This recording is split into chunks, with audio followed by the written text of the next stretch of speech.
So I'm out in the woods today and we're getting the rest of these taps put in. Just wanted to stop and show you this one. Here in a minute I'll go through and I'll show you all of the operation once we get it done.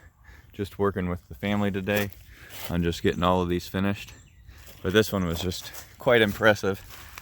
I remember it being one of our best producers last year out here, and it's certainly putting out quite a bit today. Got these tapped. I did that slight angle like I discussed in that how to fix a leaky maple tap video, how going at that slight angle is going to help.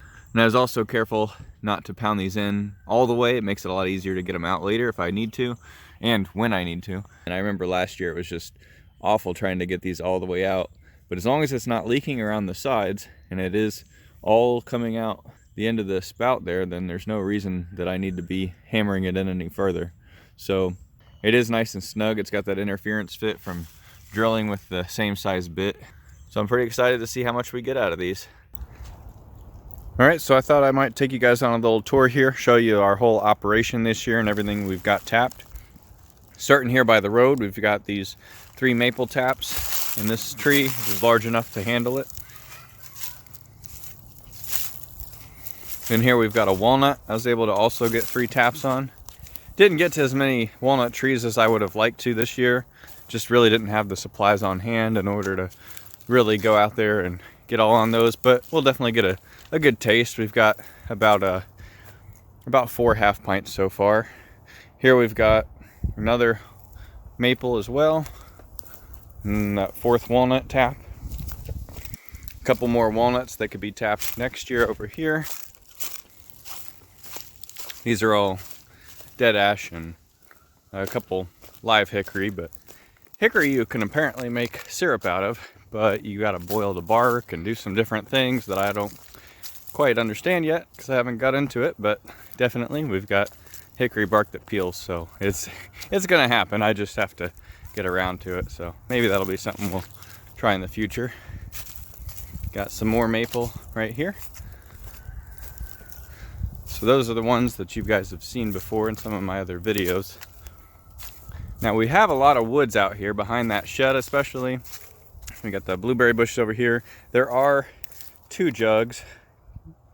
The glistening spot right above my finger out there is where one is, and there's another one over there on that side of the property. But all throughout the woods out here, got a couple acres of woods back there, and we don't have any large enough sugar maples out there to get tapped. There's plenty in there, but they're not quite large enough yet, so we'll be looking forward to that. There's another maple right over there. That'll be one that here in a few years might be big enough. But a lot of them just really aren't large enough. But here along the edge, here's the first one here. Got a farm field in the back, and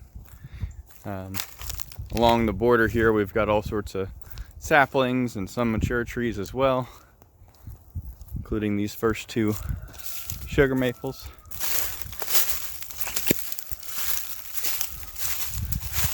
Working our way a little bit further up here.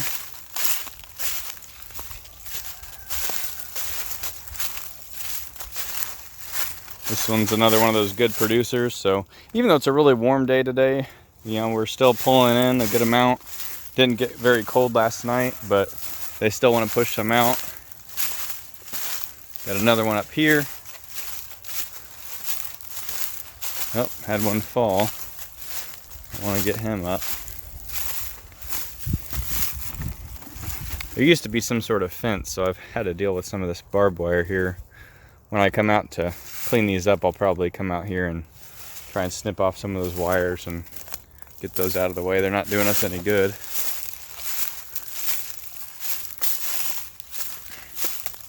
Been tagging future sugar maples to get trained. That'll be nice options for the future. Want ones that are growing well, getting nice and healthy. And one down here. So the goal today will be to go ahead and get all of those jugs emptied and picked up, and we're gonna bring them back and get them all washed out. We're not gonna get below freezing point for a few more days, so probably not gonna see much coming out.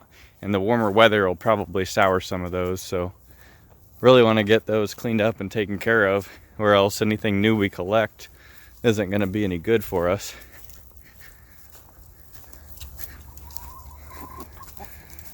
Hey girls and boys. Sorry, I don't have anything for you right now. Go eat bugs. So then along the back of the property here, we've got 3 more trees that I've been tapping. I think there's a few more in there I could probably get into, but you know, they're all the borderline 10-inch diameter options, so I don't want to push it too much when I've already got those 26 taps out there this year. I'm already kind of struggling to keep up with our rocket stoves that we have now. So there's one over here, another one over there, another one over here. And these ones I found being a little bit more crowded back here, they don't warm up quite as quickly. So they've had to definitely get warmer temperatures in order to really get going. Some of these roosters are just finally starting to get to crow, so it's pretty hilarious when you hear them do their adolescent crow, or they're trying to be bigger than they are, and they, you know, their voice is changing, but it's not there yet. There are a few low spots out that way, and they collect water and don't really have many trees. I might clear out some of the trees out here, but I like to selectively do that, get rid of any that might be dead or unhealthy, and focus just on a few, and maybe kind of tame it back a little where some of these blackberries are. But definitely within here, probably in the next 10 years or so, we'll start to get some sugar maples that are big enough to be tapped. We gotta keep an eye on that, see what we get. There are some additional walnuts, or potentially butternuts. I'll have to wait and see what the fruit is on them this year, since they didn't have any last year, and see what those are, and then possibly tap those as well. The walnut or possibly butternuts right here, and there's several right here along the edge. And then here are those last 2 taps. This one right here and one over here. Now there is another tree, but it didn't do as well last year, so I decided not to tap it this year. But yeah, in total we've got 26 maple taps this year, and we've got 4 walnut taps. And I did order a set of 25 taps, so next year we'll be ready to go right at the outset of tapping season. And of course, the final piece of our operation up here, we've got these stoves. Did go ahead and build a second rocket stove up here. Didn't document building it or anything, but got the second one here on the right. There's the original. Bricks kind of shift around as you go, especially when I'm putting in, you know, large pieces of wood like this. They kind of go ahead and get in my way, so they fall down occasionally. As long as the backs and sides are up, it mostly does everything you want it to. And then I just stacked up all the broken pieces of brick, which I keep pushing off, and just to try and push all that heat up into this third pot.